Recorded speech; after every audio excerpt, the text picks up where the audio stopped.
Hello friends, हमारे YouTube channel अड्डा 2020 में आपका स्वागत है। तो आज हम लेकर आए हैं एएलपी टेक्नीशियन के लिए साइंस का प्रैक्टिस सेट नंबर 9 लेकर आए हैं, जो एग्ज़ाम के लिए बेहद महत्वपूर्ण होने वाला है। ये सभी क्वेश्चन प्रीवियस ईयर एग्ज़ाम में पूछे गए हैं। रेलवे के सभी क्वेश्चन प्रीवियस एग्ज़ाम में पूछे गए हैं। तो आइए हम लोग एक एक करके स्टार्ट करते हैं। पहला क्वेश्चन आपसे पूछ रहा है कि वर्गीकरण विज्ञान का जनक किसे कहा जाता है। तो वर्गीकरण विज्ञान का जनक किसे कहा जाता है, तो ये बोला जाता है कैरोलस लीनियस को। ठीक है, कैरोलस लीनियस को जो है बोला जाता है वर्गीकरण विज्ञान का जनक। आगे क्वेश्चन की जीवों के वैज्ञानिक नामकरण की पद्धति कहलाती है। तो क्या कहलाती है जीवों के वैज्ञानिक नामकरण की पद्धति? तो ये आपका कहलाता है द्विनाम पद्धति। ठीक है, क्या कहलाता है? द्विनाम पद्धति। कवकों का प्रयोग किया जाता है। तो जो आपका कवकों का प्रयोग किया जाता है ये किसके लिए किया जाता है? खाद्य पदार्थ के रूप में किया जाता है, अल्कोहल के निर्माण में और ब्रेड बनाने, इन सभी के जो है प्रयोग में किया जाता है कवकों का प्रयोग।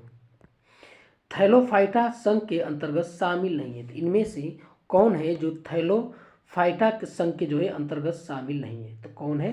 तो ये आपका स्फेगनम है। ठीक है, कौन है? स्फेगनम है जो थैलोफाइटा संघ के अंतर्गत नहीं आता है। बाकी शैवाल, कवक और लाइकेन ये तीनों जो है आपका थैलोफाइटा संघ के अंतर्गत आते हैं। आगे है कि जीवाणु यानी बैक्टीरिया की खोज किसने की थी? तो जीवाणु की खोज जो है किसने किया था? तो ये किया था ल्यूवेनहाक ने किया था। ठीक है, कौन किया था? ल्यूवेनहाक ने किया था। आगे कि एंटीबायोटिक मुख्यतः पाए जाते हैं। तो जो एंटीबायोटिक होते हैं ये किस में पाए जाते हैं? किस में पाए जाते हैं? या फिर कवक में पाए जाते हैं। ठीक है, किस में पाए जाते हैं? कवक में पाए जाते हैं। बायोडीजल बनाने के लिए किस वनस्पति का प्रयोग किया जाता है? तो किस वनस्पति का प्रयोग किया जाता है? ये आपका रतन जोत का।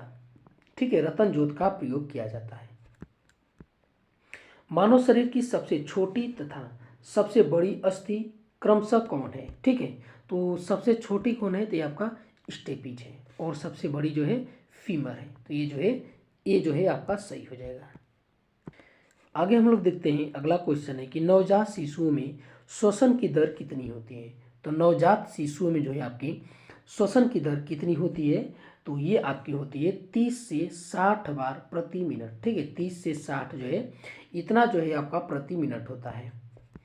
आगे क्वेश्चन की हार्मोन और एंजाइम का स्राव करने वाले अंग कहलाते हैं। तो क्या कहलाते हैं? तो ये आपके कहलाते हैं ग्रंथि। ठीक है, जो हमारे हार्मोन और एंजाइम स्राव होते हैं ये कहाँ से स्राव होते हैं? तो ये ग्रंथियों से जो है स्रावित होते हैं। आगे क्वेश्चन है कि गाय एवं भैंस के थानों में, ठीक है, थानों में से दूध उतारने के लिए किस हार्मोन्स का इंजेक्शन लगाया जाता है? किस हार्मोन्स का इंजेक्शन लगाया जाता है? तो ये आपका ऑक्सीटोसिन। ठीक है, किस हार्मोन्स का? ऑक्सीटोसिन हार्मोन्स का इंजेक्शन लगाया जाता है। आगे कि कौन सा हार्मोन लड़ो या उड़ो हार्मोन कहलाता है? तो कौन सा हार्मोन है? तो ये आपका एड्रीनेलिन है। ठीक है, एड्रीनेलिन है आपका ये हार्मोन्स। ठीक है, आगे क्वेश्चन है कौन सा पोषक पदार्थ कोशिकाओं की वृद्धि एवं मरम्मत करता है? तो कौन सा पोषक जो है पदार्थ है ये कोशिकाओं की वृद्धि एवं मरम्मत करता है? तो ये आपका प्रोटीन है। जो प्रोटीन होता है आपका कोशिकाओं की वृद्धि एवं मरम्मत में काम आता है। ठीक है, आगे है कि गाय का दूध पीला सफेद रंग किस प्रोटीन की उपस्थिति के कारण होता है? ठीक है, तो किस प्रोटीन की उपस्थिति के कारण होता है? ठीक है, तो ये आपका होता है केसिन के साथ कैरोटीन। ठीक है, जो कैरोटीन होता है इसके कारण जो है दूध पीला होता है। ठीक है, और उसके बाद जो दूध में प्रोटीन पाया जाता है आपका केसिन नामक प्रोटीन पाया जाता है। आगे है कि लंबे समय तक उपवास रखने का सर्वाधिक प्रभाव शरीर के किस अंग पर पड़ता है? तो किस अंग पर पड़ता है? तो ये आपका गुर्दे पर पड़ता है। ठीक है, किस पे पड़ता है? गुर्दे पर, क्योंकि जब आप लंबे समय तक उपवास रखेंगे तो जल आप नहीं पिएंगे। ठीक है, जब जल का ग्रहण नहीं करेंगे तो किस पर इफेक्ट पड़ेगा? ये गुर्दे पर इफेक्ट पड़ेगा। आगे क्वेश्चन की धान का खैरा रोग किसकी कमी के कारण होता है? तो धान का जो खैरा रोग होता है यहाँ पर जस्ते की कमी के कारण होता है। ठीक है, किसकी कमी के कारण? जस्ते की कमी के कारण होता है। साइसर एरिटिनम किस पौधे का वैज्ञानिक नाम है? तो ये किस पौधे का वैज्ञानिक नाम है? तो ये आपका चना का है। ठीक है, चना का जो वैज्ञानिक नाम है साइसर एरिटिनम नाम है। आगे क्वेश्चन है कि पत्थर यानी ब्रिक स्मरी किस रासायनिक पदार्थ से निर्मित होता है। तो जो आपका पत्थरी होता है ब्रिक ना, ब्रिक पत्थरी जो आपका पाया जाता है किससे बनता है, तो ये आपका होता है कैल्शियम ऑक्जेलेट। ठीक है, एक कैल्शियम ऑक्जेलेट से ये बनता है। ठीक है, आगे क्वेश्चन की पाचन एंजाइमों एवं स्रावित बीज होने वाले, ठीक है, पाचन जो है ये आपका एंजाइमों एवं स्रावित होने वाले, ठीक है, स्रावित होने वाले अंगों का गलत समूह बताइए। ठीक है, तो ये देखिए टाइलिन जो है लाल ग्रंथि से होता है। ठीक है, तो ये आपका सही है। ठीक है, पेप्सिन जो है अमाशय से निकलता है, ये भी सही है। माल्टेज जो है बड़ी आंत से निकलता है, ये भी सही है। ट्रिप्सिनोजेन, ठीक है, ट्रिप्सिनोजेन जो है आपका, ये आपका पित्ताशय से निकलता है, ये आपका गलत है। कहाँ से निकलता है, ये अग्नाशय से निकलता है, तो ये डी जो है आपका सही हो जाएगा।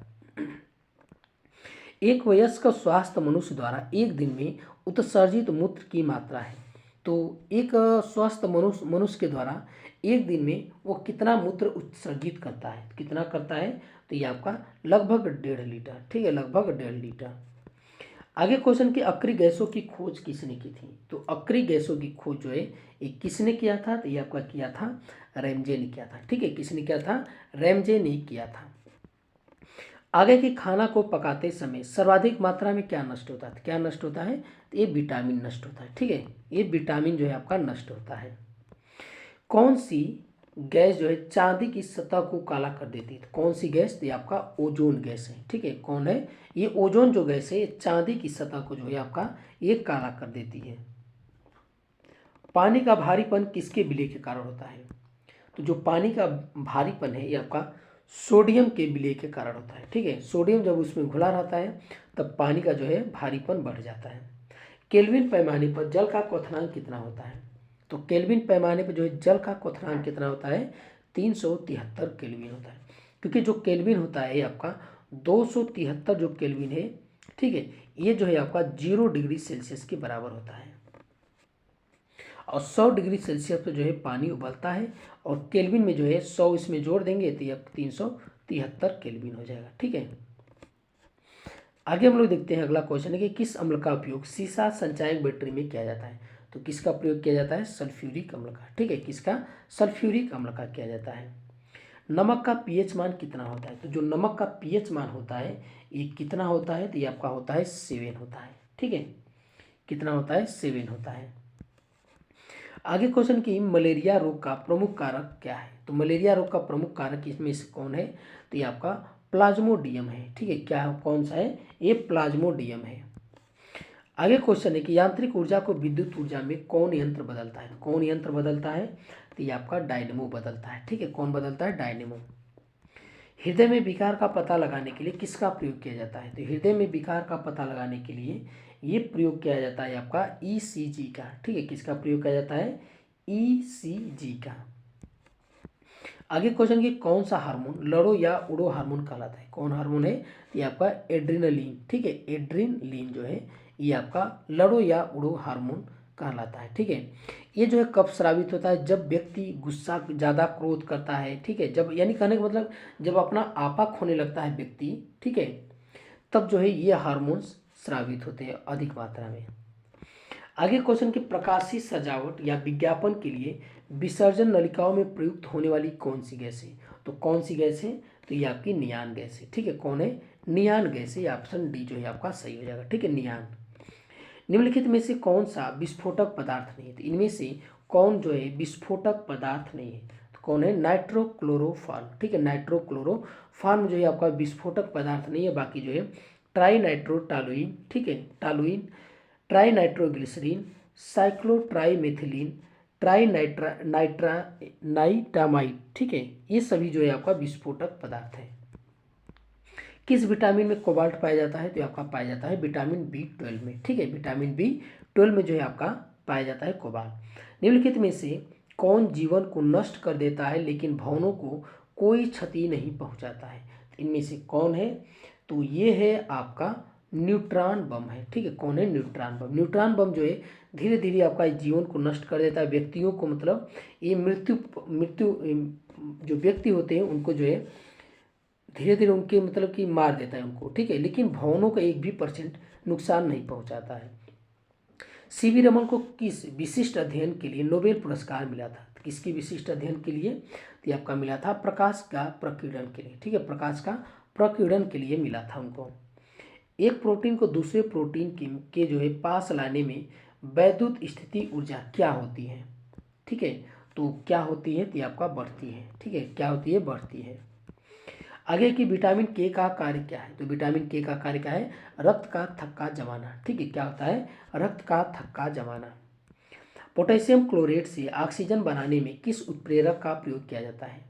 तो किस उत्प्रेरक का प्रयोग किया जाता है? तो ये मैग्नीशियम डाइऑक्साइड, ठीक है, मैग्नीशियम डाइऑक्साइड का प्रयोग किया जाता है। डूबते सूर्य का लाल रंग निम्न में से किसके कारण होता है? तो डूबते सूरज का लाल रंग किसके कारण होता है? तो ये आपका प्रकीर्णन के कारण होता है, ठीक है, प्रकीर्णन के कारण होता है। मोटर का साइड मिरर के रूप में उपयोग किया जाता है। किसका उपयोग किया जाता है? तो आपका उत्तल दर्पण का, ठीक है, गाड़ियों में जो है आपका वो कौन शीशा में जो है आपका पीछे का साइड देखने के लिए जो है किसका प्रयोग किया जाता है? तो ये उत्तल दर्पण का प्रयोग किया जाता है। आसमान में बादल छाए रहने पर हमें गर्मी क्यों लगती है? तो हमें गर्मी क्यों लगती है? क्योंकि बादल जो होते हैं उष्मा का कुचालक होते हैं, ठीक है, बादल होते हैं जो उष्मा का कुचालक होते हैं। निम्न में से कौन सी गैस वायुमंडल में अम्लीय वर्षा की उत्पत्ति के लिए उत्तरदायी है? तो कौन सी गैस है? तो आपका SO2 है, ठीक है, कौन है? ये SO2 है।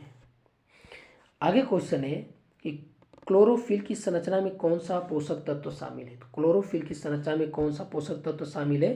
तो आपका मैग्नीशियम है, ठीक है, कौन है? ये मैग्नीशियम जो है ये सहायक है। आगे क्वेश्चन की दुग्ध ज्वर किसकी कमी से होता है? तो जो दुग्ध ज्वर होता है आपका किसकी कमी के कारण होता है? तो ये आपका कैल्शियम की कमी के कारण होता है, ठीक है, कैल्शियम की कमी के कारण। करनाल बंट रोग किस फसल से संबंधित है? जो करनाल बंट है ये रोग है एक प्रकार का, ये किस फसल में लगता है? तो ये आपका लगता है गेहूं में, ठीक है, किस में लगता है? गेहूं में। आगे की धान में खैरा रोग किसकी कमी के कारण होता है? तो धान में जो खैरा रोग होता है ये आपका जस्ता यानी जिंक के कारण होता है। आगे की तरल पदार्थों से होकर न गुजर सकने वाली भूकंपी लहर कौन सी है? तो इनमें से कौन सी है जो तरल पदार्थों से होकर नहीं गुजरती है? वो कौन सी भूकंपी लहर है? तो कौन सी है? तो ये आपकी S है, ठीक है, S जो है भूकंपी लहर। देखिए S P और L ये सब जो है ये आपका कौन सी है? ये है आपका लहर है, ठीक है, एक तरह से रे है, ठीक है, वेव है एक तरह का ये सब। आगे क्वेश्चन है कि वनस्पति घी के निर्माण में किस गैस का उपयोग किया जाता है? तो वनस्पति घी के निर्माण में जो है किसका उपयोग किया जाता है? H2 का यानी हाइड्रोजन का प्रयोग किया जाता है, ठीक है। दूध को कुछ देर में खुले में रखे जाने पर उसका स्वाद खट्टा हो जाता है, किसके कारण होता है? ये आपका लैक्टिक अम्ल के कारण होता है, ठीक है, लैक्टिक अम्ल के कारण होता है। तो ये आज का हमारा वीडियो आपको कैसा लगा? अच्छा लगा तो हमारे चैनल को सब्सक्राइब कीजिए और अधिक से अधिक शेयर कीजिए। देखने के लिए बहुत बहुत धन्यवाद।